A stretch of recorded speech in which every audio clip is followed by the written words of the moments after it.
Hello? Hello? Can you see us? Let me know if you can see and hear us. I The can boys. I can see you guys in the chat. Gonna wait just a few minutes to let everyone get here. Boys are back in town. The boys are back in town. Okay, first question for us to you. How do we sound slash look? Can you hear us? Can you see us? Are we beautiful? Are we beautiful? I mean, well, we know that. But is the audio and video in sync with each other? Everything's great, yes. Oh, snap, it's the basement. Let's go. Okay. Everything's great. Everything's great. That's what they say. Everything's great. Can hear, can see, are beautiful. Dab. No. All right. You are in sync, though. The lighting could be better. Yeah, I know. I'm in kind of a corner of my basement. I wish I had a ring light, like right here.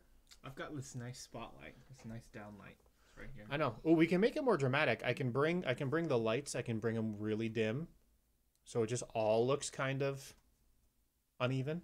I mean, just a thought. It's an option. So I'm just gonna give Dan's a tad quiet. That's because Dan talks quietly. Literally, the mic is just as far away from him as it is from me. Yeah.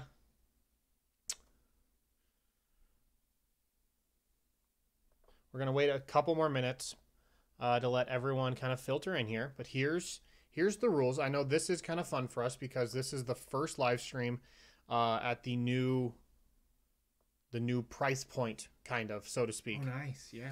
So recently we shifted the live stream down to the $5 a month tier, and which means it should open it up for a whole bunch of new people, whole different audience. So we'll kind of go over a little bit how the live stream format works. That's a joke because I just said we had a format. But then we'll dive right into it. So if you have a question or something you would like to ask us, be sure to post in the chat with big all caps question right at the beginning. Question, then whatever your question is. So Amelia, if you wanted to be like, Dan, where'd you get that shirt? You'd say all caps question, Dan, where'd you get that shirt? Boom. And then Dan would answer. Or not. He's an elitist, so he probably wouldn't tell you where he got it. I made it. He made it. He has a loom. I didn't really make it. Oh, well. Is it racist to assume that you did? No. No? I mean, I guess I could take it that way. I mean, like, when you said I made it, I didn't question it because I was like, he's Korean. He probably knows how to do that stuff. Maybe. Probably. Yeah. Okay. So, cool. Yes. Jess Lou just said, gave an example of how to form a question if you have one. So, it is the 23rd. Am I the only one getting little buffers? This is YouTube, so you can drop the quality to your desired resolution. I have not dropped any frames on my end, so you can definitely drop the resolution to a more comfortable speed, bit rate for you, and yeah, that's not my problem. It is Christmas. It's the 23rd of December. 23rd. 23rd of December. Everything kicks off tomorrow. That's it. It's the big event starts. So I want to know from you, Daniel. What is your favorite Christmas memory? Ooh, favorite Christmas memory.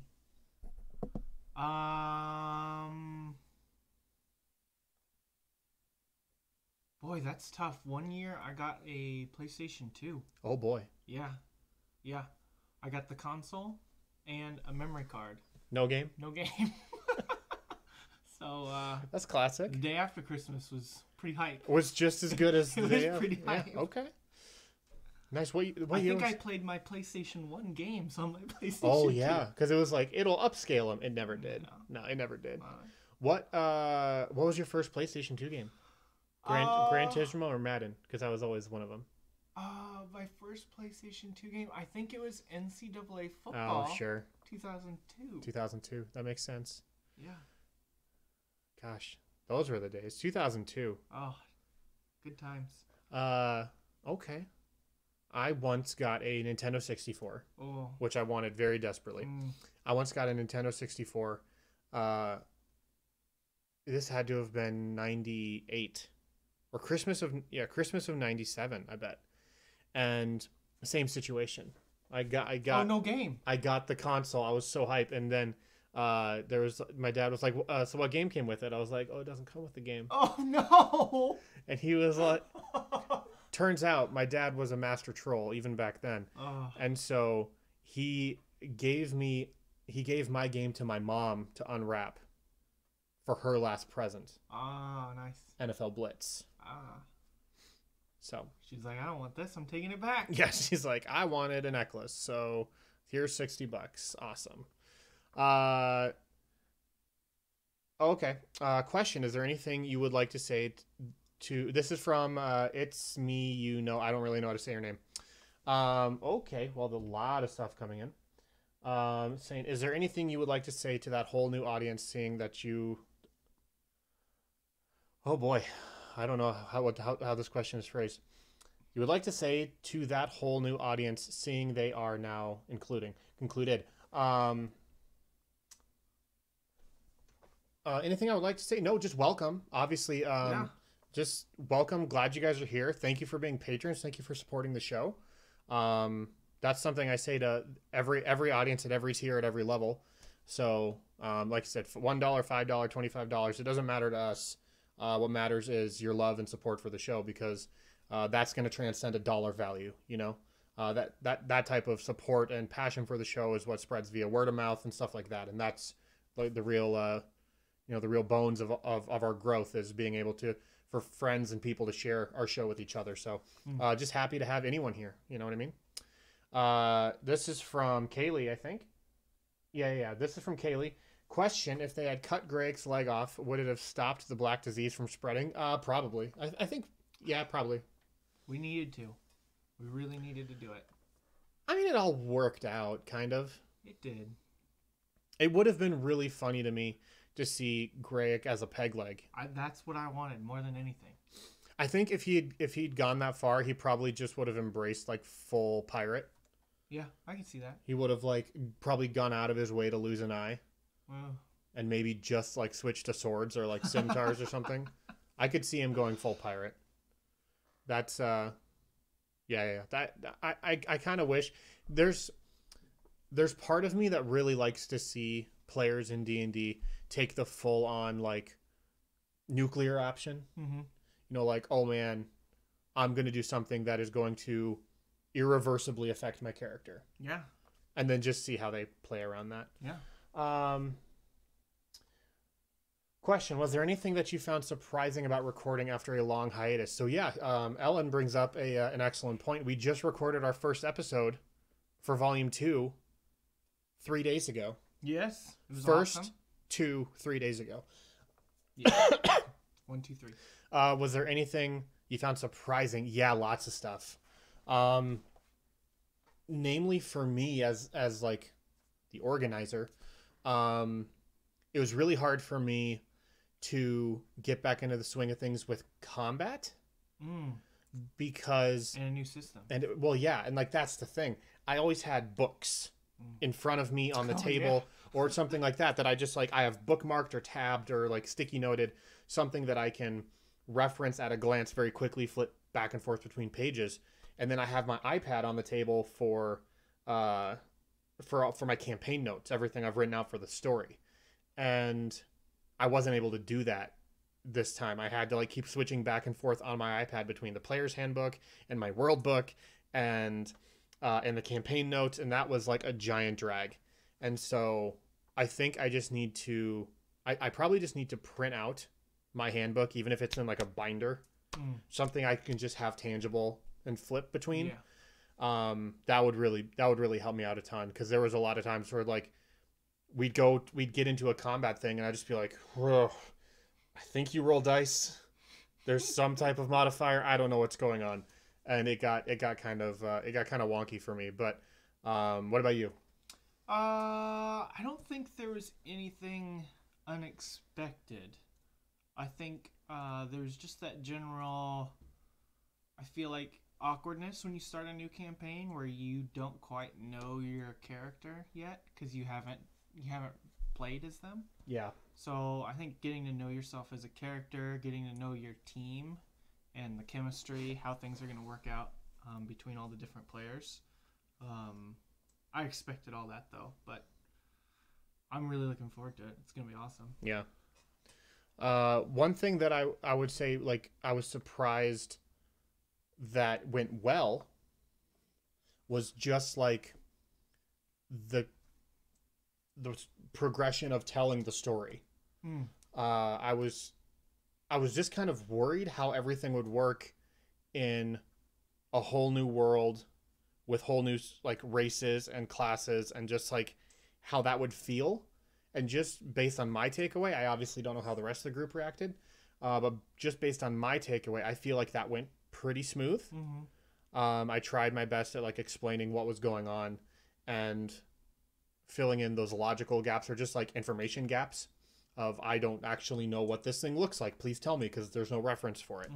I tried my best at that, and that's definitely going to be the biggest element to our success with this new format is being able to convey that information clearly in an audio medium. Yeah.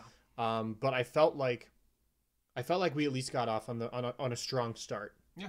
So, oh, this is from It's Me Again. Question: do you guys have any New Year's resolutions, both for the show and for yourselves? Just call me Tim. All right. What's up, Tim? There are some who call you Tim, and I'm one of them. That's a Monty Python reference. Hey. New Year's resolutions. You got any? No, well, okay, so I had a goal this year that I'm not gonna hit. I've come to realize because Christmas time is here, my house is full of delicious baked goods. But my goal was to get to my high school weight by Christmas. I got 5 pounds away. 5 pounds. 5 pounds away. Five. And then You're $140. it's well, I weighed like 160 my senior year. 160, my dudes. So, I guess that'll be my goal next year. As for the show, I just want to see it keep growing. Yeah.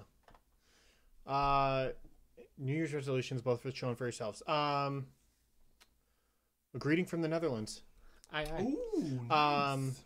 New Year's resolutions for myself. So I'm a new father, and I kind of had this resolution last year, but it didn't really work out. And it's the same as everyone's resolution. I need to lose weight, just take better care of myself. But I see the importance of that more so because of my son, and I need to get life insurance, and they charge you more for that if you're a big fat guy, because the risk of heart attack goes up.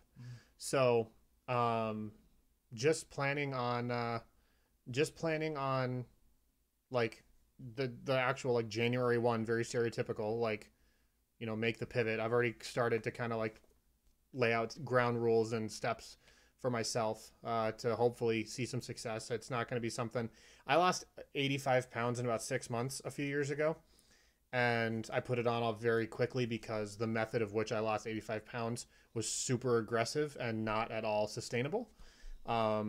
So I put almost all of it back on, and I just need to like take better steps to make it sustainable long term. And I guess that's kind of like a metaphor for the show. Like, I want long-term growth for the show, long-term success, not just like flash in the pan garbage. So, taking the steps and really doing my due diligence to make sure that the show is the best it can be, like operating at peak efficiency, and really just aggressively trying to make it the best that we can. I don't want like critical role. I don't expect critical role success. But I do have very high standards for what I put out.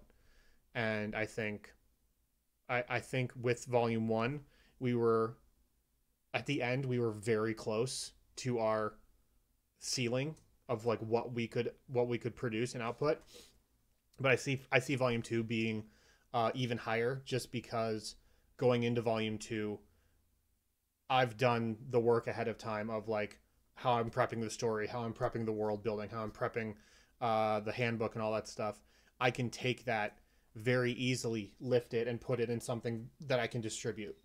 And that not only expands our audience, but really just gives us more opportunities financially for what we can do with the show. So I'm excited about that. Yes, that's like, those are my resolutions. It's just like growth, but that seems cheap and cheesy. But yeah, just growth, as a person, as a show, all that stuff. Um, this from Melissa. Question: do you know how to dual screen apps on the iPad, or were there more than two to switch between? No, it's the same app. That's the problem. It's all in Google Drive, or Google Docs. So I can't switch between two apps that are the same app. Alan, this one's for you, Dan. I guess I can answer it too. How natural is the transition from 5e to this new system? Supernatural. Not like crazy supernatural. Not like the terrible TV show. No. It was a very smooth transition. Reed said from the beginning that he was going to model his system off of 5e, so I mean, based off of that alone, I was not scared to move across. And after playing a game now, in some ways I almost feel like it's going to be easier. Like the way you do experience and stuff. Mm-hmm. I think that's going to be more fun as a player. And make me feel like I have a little bit more control over how my character levels. Yeah. In the back of my mind, I feel like the success or failure of this format, of this new system or whatever, really lives and dies on this new experience system that I came up with, which is not experience based at all. So if everything works, I feel like I've kind of come up with something pretty decent. But if it's terrible, that'll be the reason why. So I'm kind of putting all my eggs in that basket, but I feel good about it so far. We'll have a much better idea of like how things feel from a balance perspective and from a grind perspective, probably in about 6 months, just to see how the players feel about it and how like the pace at which they're able to hit things that they want to hit. As the GM, yeah, like it's pretty okay for me too. For the most part, I think what's going to be difficult for me, the most difficult thing for me, is when I want to do kind of bigger, more outlandish style stories or quests or dungeon crawls or whatever you want to call them in space. That's going to be just a little trickier because I had this pool of monster stuff I could pull from. With the 5e monster manual, I just search the glossary or like search the PDF for psychic or mind control or invisibility or whatever I needed, and I'd find a whole host of enemies that fit that bill, and then I'd scale them up and down as I needed to. Now you gotta make it from scratch. And now if I want like a wacky alien or a wacky creature, I got to come up with everything. So I feel like I can take inspiration from the 5e monsters. And then just like flavor them differently. Be like, this guy's got 3 heads and tentacle arms. So like, I don't know, like it's D&D. It can be anything really. But I'm also, for those of you that have like followed us on Twitter or seen our website where we post like the monthly blog stuff of the art updates for the volume 2 class and races. That art is done by Adam Kovar, by the way, super great artist. And he is, after all of our class race features are finished, he's going to just do like an alien dump, just an art dump of all the wackiest aliens and creatures and stuff that he can come up with. Oh, nice. And so I'm just going to be able to pull from that too. So nice. Again, they won't have abilities like baked in or anything, so I'm going to have to come up with that. But just being able to be inspired off the image. Exactly. And his art is so good at like, well, the fact that the Brax, the first piece of art he ever made for Volume 2, they're the 4-armed kind of like warlike race that Josh is playing in Volume 2. And I made them have 4 arms, but he had this piece of art They were like looking really fierce, like battle, like about to charge into battle, and he had them down on all fours, like his lower front arm or lower arms were on the ground like a gorilla charging, and then he still had two arms free for like weapons and stuff. I was like, that is so cool looking and such like an imposing visual to feel like if you see 100 or so of these creatures on all fours charging you with weapons and stuff still brandished. I was like, holy crap, that's terrifying. So being able to get inspired by that is very easy because his art is so evocative of stuff like that. I heard that, yeah, Supernatural sucks. I have to watch it at work sometimes. It's terrible. Question, what is your opinion of Josh's German accent for how long would it accent? Gnomish accent, but I don't know what the word is after that. How long would it take for Reed to kill the player he plays? I'm not sure what you're asking, but Josh is good at accents. That's all I know. Josh is very good at accents. Are they asking if Josh talked like Greg? I'm not sure. I don't know. I won't ever kill someone for an accent, and if I was going to, it would be for his accent in Volume 2. Just throwing that out there. Question, did Josh choose Braxton in an attempt to gain that quadruple bonus action? He hasn't, granted, we've played one episode. He hasn't yet tried to get too crazy with it, but I know it's coming. Yeah, he's kind of the worst. And what's funny is at our first recording, we acknowledged the like little super cut of all of Josh's attempts to game the system. It was super funny. I think that was Kaylee that made that. It's super good. You guys should go watch it.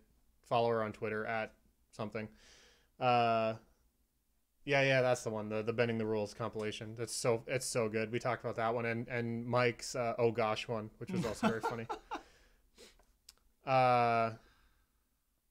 So anywho, what I want to know from you guys, because that was Amelia, top notch work there, Amelia. What I want to know from you guys, because it is Christmas in 2 days, what is your guys' favorite gift you've received? Or favorite gift you've given? Ooh. Dan, what's the favorite gift you've ever given? Oh, man. I don't know. I really like giving things. Yeah. So, I don't know that I have a favorite. What favorite gift you've ever given? I just really enjoy giving things. Yeah? Yeah. Even if it's, like, not at Christmas. Because then it's, like, more of a surprise. Oh, sure. Oh, just out of the blue? Just out of the blue. Okay. I don't know that I've ever gotten a gift from you out of the blue, but that's okay. I bought you that book once for I'm losing his name. Oh no, I totally remember. The Lost Guy. Yep. Yeah. You're right. Can't remember the name of the book. I can't either. It's a good book though. I actually read it. Did you? The number of books I read is like little greater than 0. That was one of them. That was like 6 years ago. That was a long time. That was a long time ago. Yeah, I forgot about that. Yep. Oh boy, now I have to answer my own question. Favorite gift I ever received. Okay, when I was in high school, my mom and dad got me the like brand new 30 gig iPods. Oh, the new video iPods. Yeah. And my parents were never really big into the whole like we're gonna get you like lavish gifts kind of thing. Yeah. They were always like when I was in elementary school, I really wanted a Razor scooter, as one does. Nice. And they got me an off-brand one that broke after like 2 months. So like that was just kind of their style. Yeah. Was just like, we'll get you what you want almost. And so they got me, and I didn't even ask for it, but I had an MP3 player that was far worse in comparison, but I was just cool with it. I'd like use it on bus rides to basketball games and stuff. And just out of the blue, like without being asked or anything, he got me this awesome 30 gig iPod video, and I wore that thing out.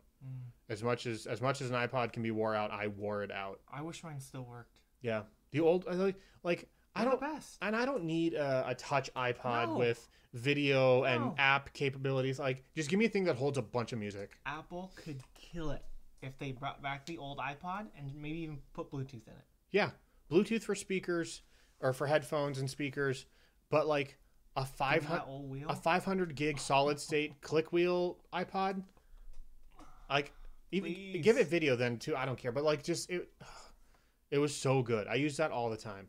I even take the old green black screen. No video. Just the old green and ooh, black screen. ooh, the bitmap screen. Let's go.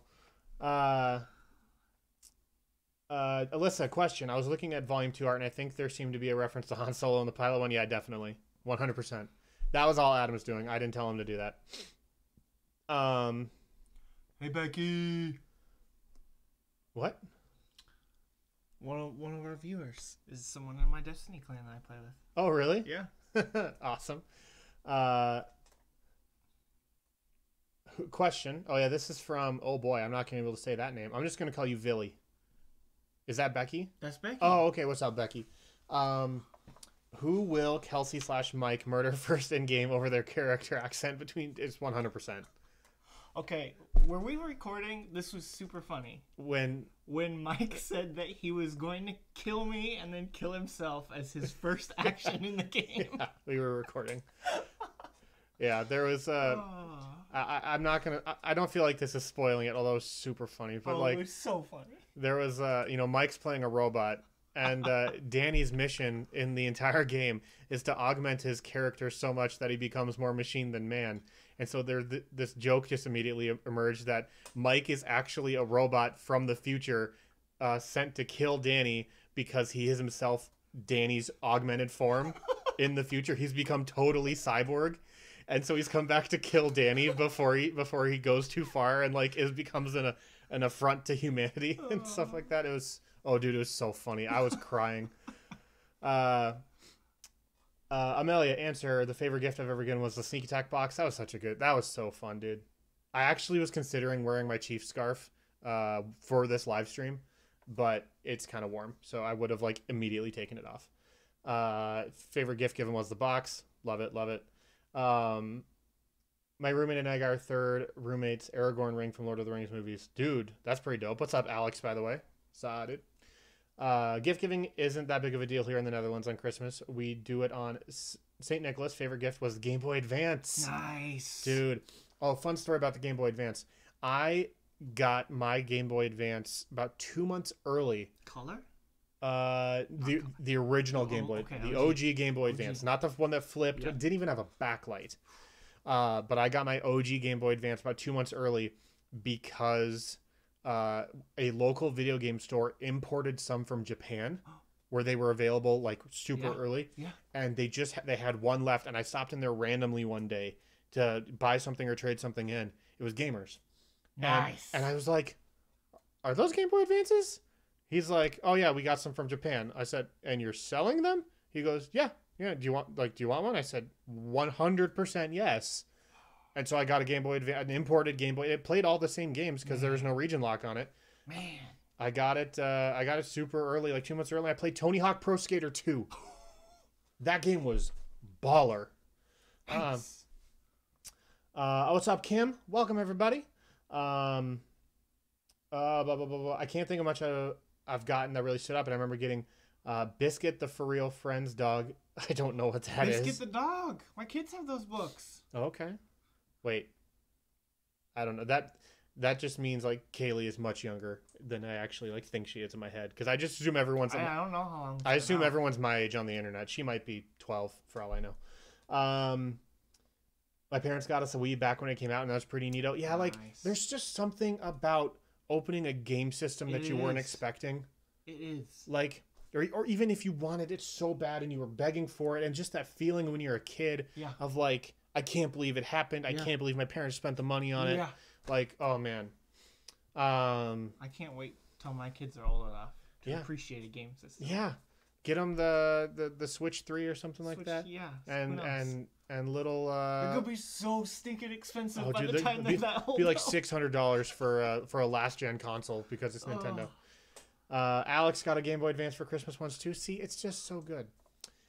Kim, my husband and children got me a charm bracelet. Favorite gift given, giving my then 11-year-old the D&D starter set. Ooh, that's nice. See that plants the seed. Mm-hmm. That plants the seed. Yep.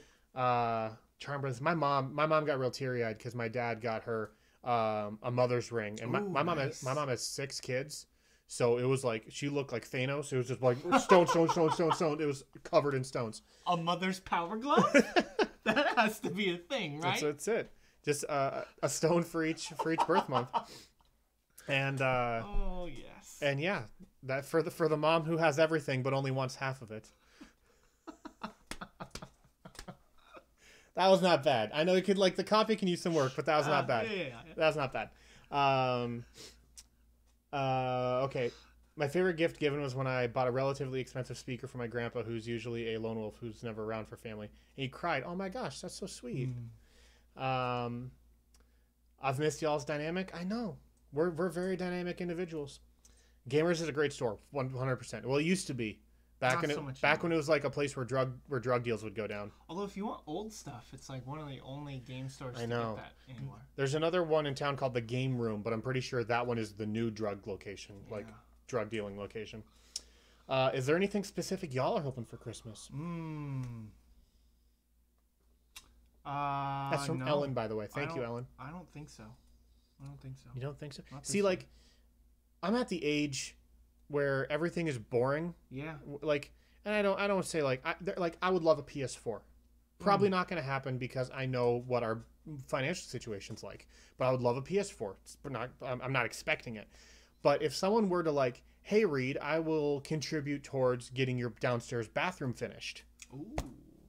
That would mean a lot to me. You know what I mean? So that's the kind of gift I want is someone to tile my bathroom. All my old handhelds get inherited by my siblings. My youngest brother has my Game Boy Advance SP. That's awesome. Shout out to Tamarat. Alyssa. Answer. The best gift she ever received was her Game Boy Color. Oh, with Pokemon Yellow. My wife still has her Game Boy Color. It was purple with Pokemon Yellow as well. That was her game system as well. It's sitting upstairs in her cabinet right now. I feel like I've missing out on Pokemon. You never were a Pokemon? Never. Okay. I only watched the show because I collected the cards. Okay. I never played the card game. Okay. Ever. But I thought the cards were awesome, so I collected them, traded them with my friends, but only if I had duplicates because I wasn't about to give out stuff. Yeah. So the games meant nothing to me, and to this day I've never beaten a Pokemon game except Pokemon Snap. That was my foray into Pokemon games. Okay. You never even played Pokemon Snap or Stadium? Man. Nothing. Okay. That's impressive to me because we were prime age for I know. Pokemon immersion. Yeah. So.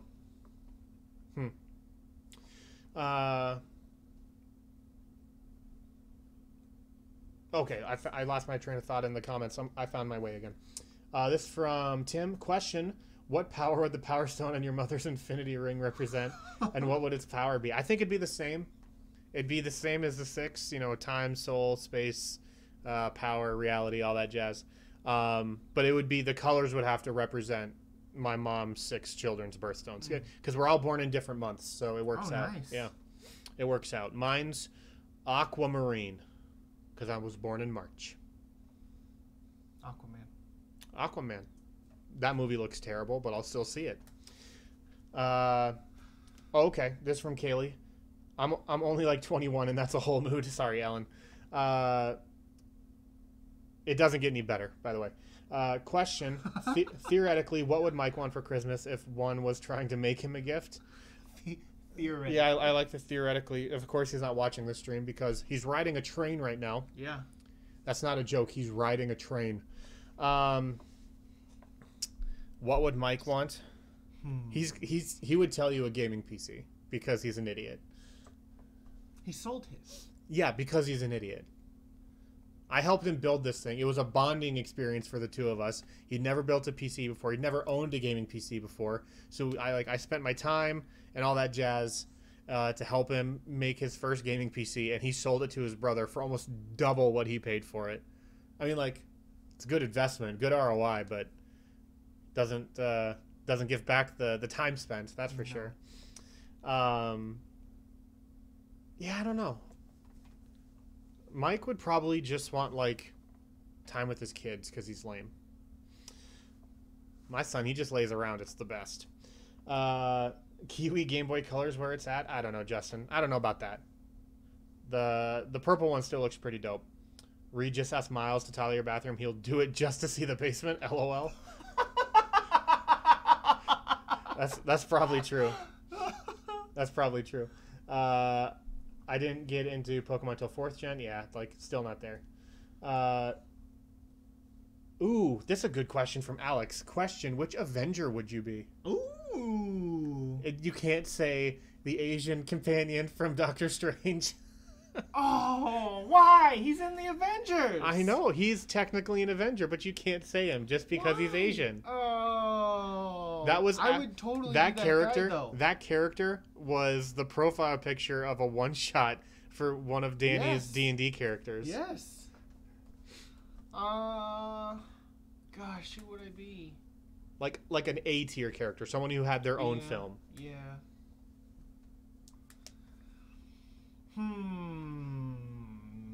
Maybe probably Captain America. Captain America. Yeah. Really? I'm sorry. It's okay. It's okay.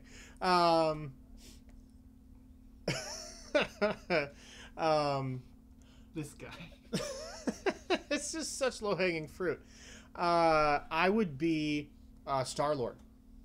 Oh yeah. Yeah, because I'm sarcastic. I don't take things seriously, but I'm also very easily like prone to outburst, which is like his biggest downfall. That's why Thanos ended up winning because in spoilers, in Infinity War, because he couldn't control his anger. Okay, wow, we're still talking about Pokemon. I know I asked Danny and that was photo. Show me blah blah blah. Why can't Dan be Captain America? I didn't say he couldn't. It's 2018. He can be whatever he wants. I identify as Captain America. Perfect. And Come at me. I accept him for that.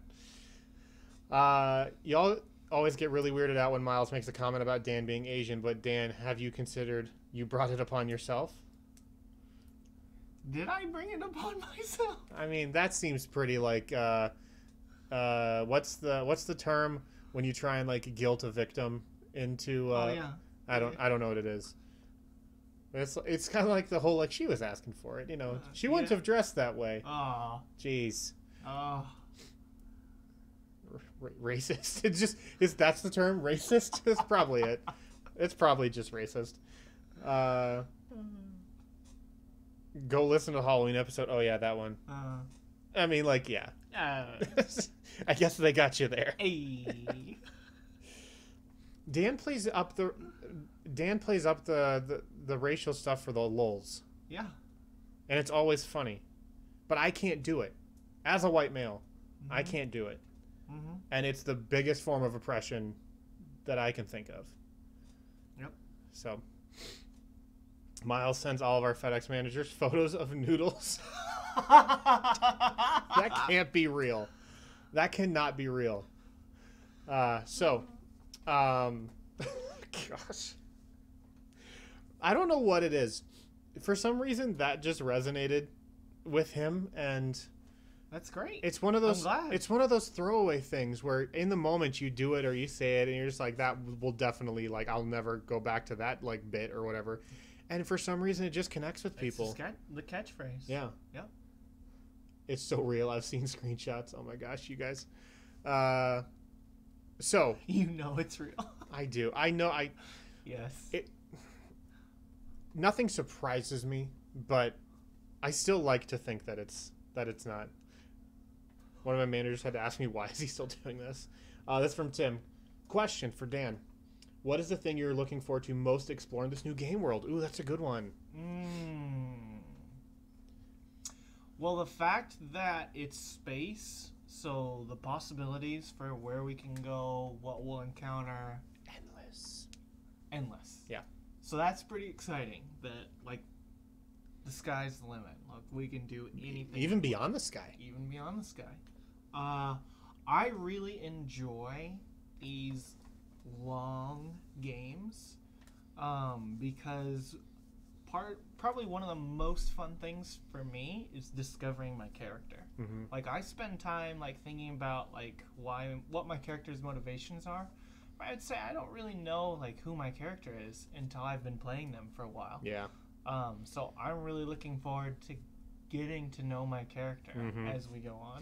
It's one of those things where like you don't realize, like even what we were just talking about with Miles while joking, it's one of those things where you don't even realize what's important to you who made the character until you're in it, and you can like actually bounce that off of the other players and like see what sticks, see what resonates. And like the perfect example would be last volume 1, the Pineapple Gang. Like they were a throwaway, they were nothing. Same thing with like the bear that vomited on Gray's foot, talking about the black stuff earlier. Like it was never meant to be a thing, but it became a thing because the dynamic almost demanded it. And you just didn't want to like leave something that they found intriguing or I found intriguing off the table. So you just, being a free-form method of storytelling, you just go down that path, you explore it. If it ends up being fun and works out, you just keep going. And that's Danny's got the most insane groundwork laid for this character. It's so many things that should not fit together. No. At all. No. But like, okay, so there's one section in particular, you probably know what I'm talking about, but we're not going to say it here, where I have a character, like, start a conversation with you.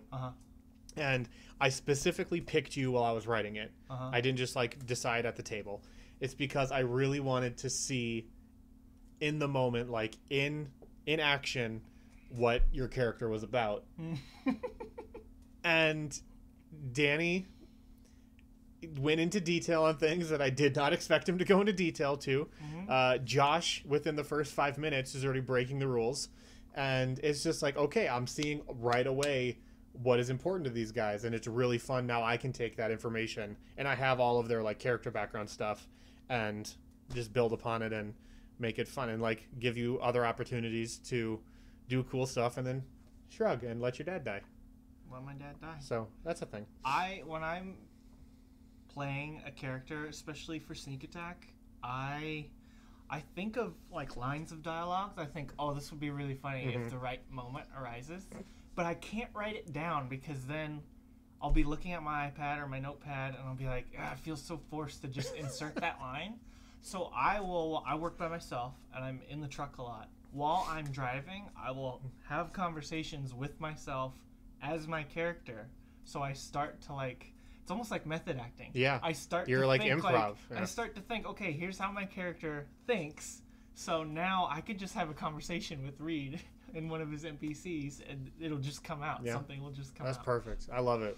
Yeah. Josh, within the first literally 5 minutes, he pretty much like I kind of lay out the groundwork for what the situation is as the episode is starting. Here's what your mission is. Here's why you're doing this. Here's where you're going. And Josh is just like, screw all that. I'm going to go do this thing. I was like, how are we here already? How did this happen? So, you know, just something else to look forward to. Question for Reed. What was the hardest thing to translate to space in 5e? It's honestly not, it wasn't the hardest thing to translate. It was the hardest thing to pull back from. And that was magic. There are no real magic users in my game world or my game system apart from Templars, but they're more religious magic, not like traditional fireball like type of magic. So really figuring out ways that made like, because the coolest stuff in D&D is spells. The wackiest things you can do. You would never get speak with plants. You would never get knock. You would never get any of that other wacky stuff without the magic and the spells. So to be able to figure out a way to allow for stuff like that to happen in this game, but without there being magic, was a huge hurdle. And so I just kind of took it to think like, well, rather than just calling it magic, some metaphysical space force that flows through you and can allow you to do wacky stuff, I'm just going to make it technology. Because it's sci-fi, because it's in the future, I can like pretty much go as far as I want into the wacky realm, but just call it sci-fi tech. You know, it's nanobots. It's it's forging tool. It's whatever I want. It's whatever we want it to be. So really, once I realized early on in the process, like, oh crap, I don't have magic. I don't have that safety net. But then also realizing I can push this a lot farther than I even thought I would be able to, and still make it feel somewhat grounded. Now it's just seeing like, I as a creator or as a writer need to come up with what I want the object or the spell or whatever to do, and then I create around that. So that's been the hardest part, but it's also been the most fun because I get to really just let the wheels spin and go as far out as I want, and then try and make it fit, which is always fun. Question: will there be space razor scooters? No, Scooty Puff Juniors exclusively. That's a Futurama reference for those of you who watch Futurama, which should be all of you. Also, 13 people watching. What's up, Sadid? This is great for character development. I've used some of Dan's methods, and there's some new ones. Exactly. Like, even if you've played D&D your whole life, you make a new character, you're going to try something new. You're going to learn something new, and it's going to enforce all of your other characters if you're still playing them. So I love D&D. Like, I love tabletop RPGs. It's the nerdiest thing I do by a factor of about 100, but it's still just like, it brings me so much joy. Any sufficiently advanced technology is indistinguishable from magic. Yeah, that's like there's a saying something like, magic is just sci-fi that hasn't like, or sci-fi is this magic that hasn't, like, where technology hasn't caught up. There's some saying or something like that. It's like everything seems like magic until technology gets there. Like, people talking from any distance across the world, that's definitely magic. 100 years ago, 200 years ago, and now it's a daily reality. The fact that I'm having a video conversation with someone in the Netherlands right now, that's magic. Here we are. Question: is space travel more like Star Wars, where it just works, or is it more in depth? Oh, that's an excellent question, Justin. Thank you for that. The answer is a little bit of both. So I have, and you'll hear about this very early on, so I'm not spoiling anything for him or for you guys. There's this economy on the first place the group goes. The first place they land to start their first mission is a mining moon, where the locals mine this really, really precious resource. It's unobtainium. And oh gosh, that's the second Avatar reference already since we've started recording Volume 2, which is called Zenium, which I think I made up. I don't know. I probably stole it from someone. But Zenium is an element. It's a resource, like a physical, like rare earth element, and it can be refined down to this fuel source, which will power faster than light travel in spaceships. And so Zenium is the fuel that lets the ships travel faster than light, but it's not like Mass Effect where it's like teleportation. You still have to travel. You still have to get there. But in reality, I'm getting kind of flexible with like travel time, because galaxies are flipping enormous. Like, I did research on just how big the smallest galaxies are, and they're still like hundreds of millions of light years. Again, that's years traveling at the speed of light. 100 million years traveling at the speed of light is how long it takes to get across the smaller galaxies. So like, I have to ask, how does that even work? How do I figure out a way to make traveling to these different planets seem grounded, seem plausible? And I don't really have a great answer for that. And it sounds like Coaxium and Solo. Oh my gosh, Alex, someone's hunting for a ban. And just kidding, I won't ban anyone. But it's so you have to kind of like just leave your logical thinking at the door a little bit. Just say, like, you know what, Zenium as a fuel source it can run out. You do need to like refuel your ship sometimes. And if it's super far away in the galaxy, because I have like a crude map drawn of like where things are in the galaxy, and I'm guessing at distances. then I'll say like, well, you can't travel there all in one go. You have to stop, hit a refueling station, which are clearly marked. Any good pilot will know where all these refueling stations are, which means Mike will not know where any of these refueling stations are. So I kind of like take that approach where it's just like, you can get creative with it. We can stretch the rules a little bit, but ultimately it is grounded in some form of established universal lore science. Where are we at here? Oh, did you name the Space Bucks? That's from Ellen. Yes. They're just called credits, although Kelsey came up with slang in episode 1 to call them sbucks, like quid for pounds, or bucks for dollars. Just sbucks. So that's like the slang term. Tim asks, question for Reed, will there be a space station dedicated to being a noodle bar run by an Asian chef? I don't know. Probably not. I'm really trying to not be self-referential for Volume 2, to just let it exist in a vacuum. Like space. Like space. Damn. So yeah, I'm trying to not be too self-referential. But I think it's funny, obviously. This from Blake. Did any of you buy Matt Colville's Strongholds and Followers? It's been influencing my new campaign very heavily. Strongholds and Followers. I've never heard. No, I've honestly never heard of it. I've heard of Matt Colville, but I've never heard of Strongholds and Followers.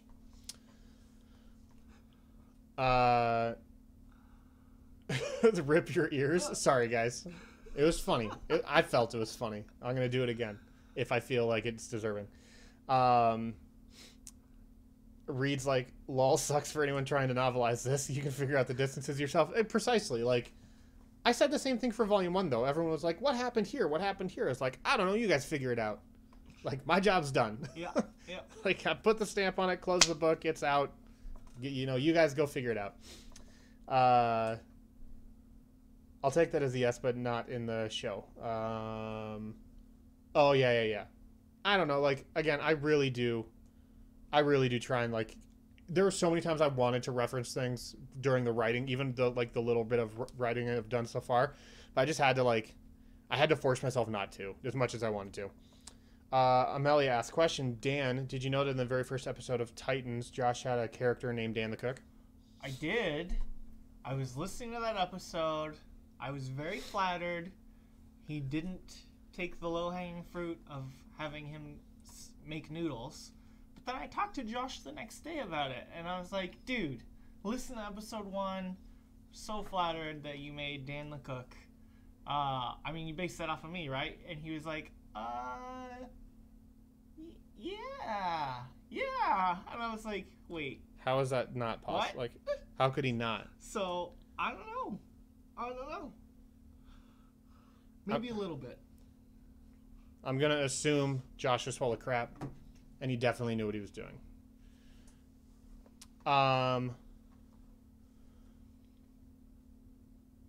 Question, so there's no connection to Sylvanas' father in Volume 2? Wait, who lied to whom? Undetermined if there's a connection to Sylvanas' father in Volume 2. Like, no comment. Not saying yes, not saying no. I'm leaving my options open. Yeah, just leaving my options open for that. Because I think I had in my notes for Volume 1 that Sylvanas' father existed or something like that. I even had a name for him that I immediately hated when I read it again. But he existed on a much larger scale. Yeah, I don't know. TBD.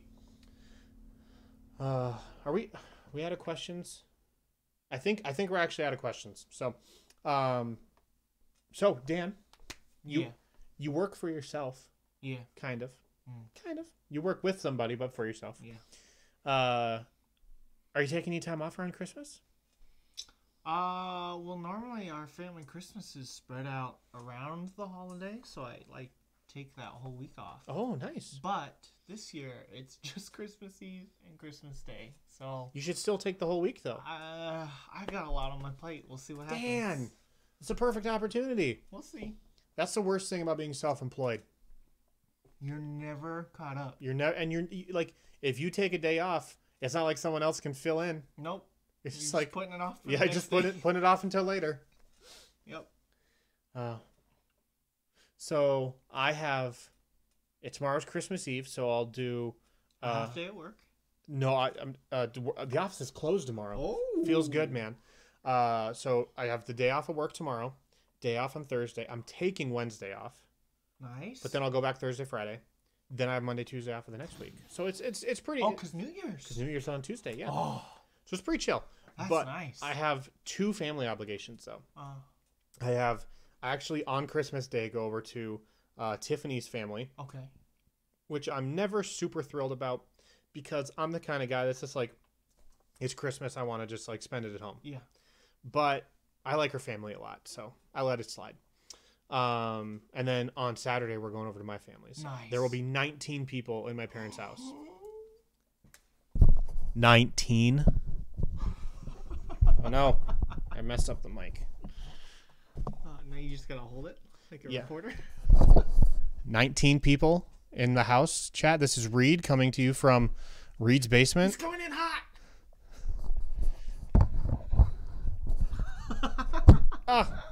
Sorry for the noise. Yeah, so 19, a lot of people. It was 18 until, me and my wife had to. So, lol, the ASMR Read is real.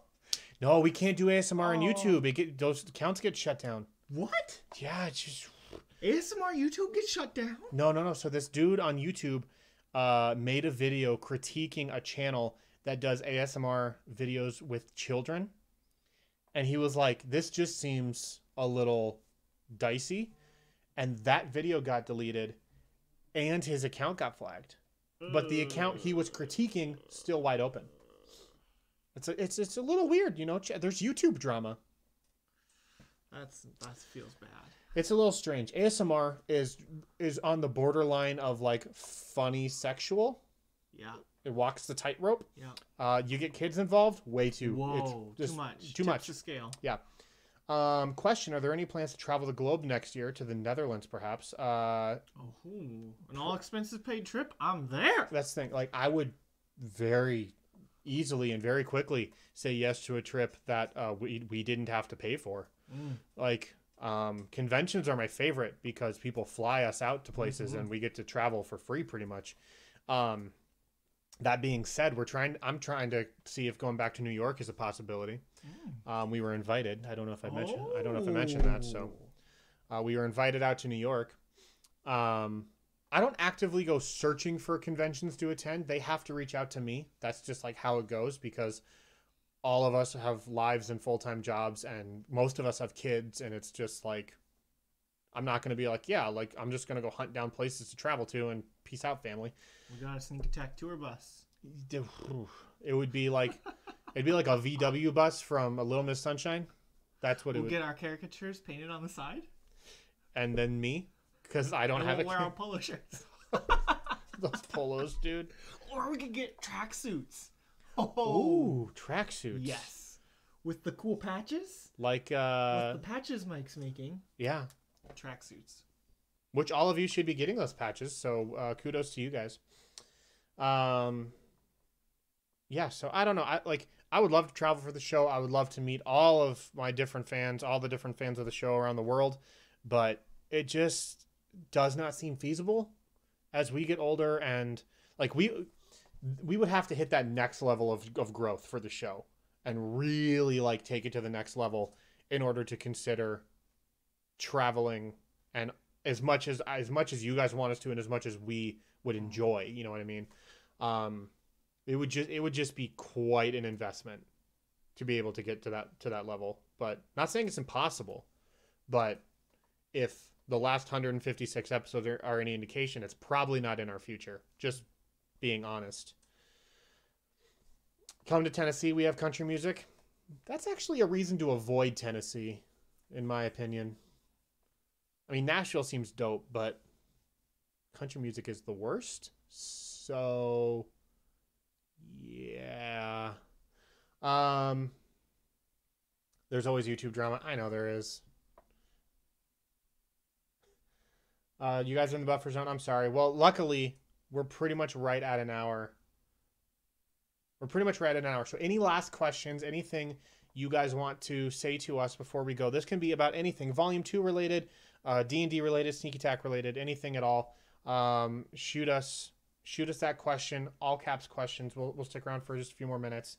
Any last thoughts, Dan? Anything you want to get off your chest? You're in the fantasy football championships. Oh, First, I can't jinx. I'm not even thinking about it. Like first time ever. If I was like a real life coach and I made it to the final after however many years the league's, I would be like, I wouldn't show up with the team. I'd be like, you guys got yourselves here. You got it from here.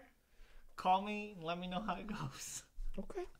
That seems So like I'm just seems like a bold choice to take. I've locked in the roster. I'm stepping away. Okay. Stepping away. Jesus, take the wheel. Okay. All right. Blake says happy holidays. Happy holidays to you too, my dude. Thank you. Question: do the Sneak Attack crew get gifts for each other? In the past, Tiffany and I have gotten gifts for Josh and Kelsey, so it doesn't exactly count. We just got like friend gifts. But I don't think we have anything this year. Ooh, Alex, question: spitball guess how many episodes Volume 2 will have? I would say at least 100. Maybe like, probably comparable to Volume 1. It'll just be spread out a little bit because we're turning Volume 2 into seasons. So will there be like Volume 2, Season 1, Season 2, Season 3, and we'll actually have more arced storylines. Like Season 1 will have its storyline, Season 2 will have its storyline, but it will also continue Season 1 and so on and so forth. And there will be breaks between each season to give us a little bit of reprieve. So because we're taking breaks and because we won't get so burnt out as quickly, hopefully that means we can go longer.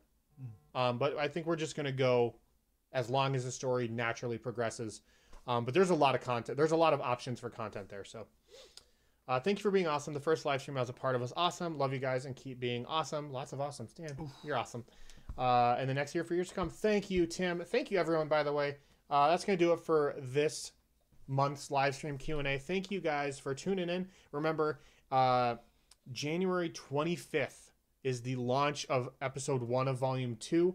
The day before, the 24th, we're releasing episode 0. Just a little hype, one-day hype to get you all prepped for episode 1. So tell your friends. If you have friends who don't listen to Sneak Attack or tabletop RPGs in general, tell them to get on board. There's a lot of backlogged episodes they can listen to if they need some proof of concept, because some people might be skeptical. So anywho, Merry Christmas to you guys. Happy holidays. Wish you all the best. Thank you for coming in. Thank you for tuning in and hanging out with us for an hour. Be thinking of questions for next month's January live stream. And until then, we'll be good. Peace out. See you all later. Quick dab.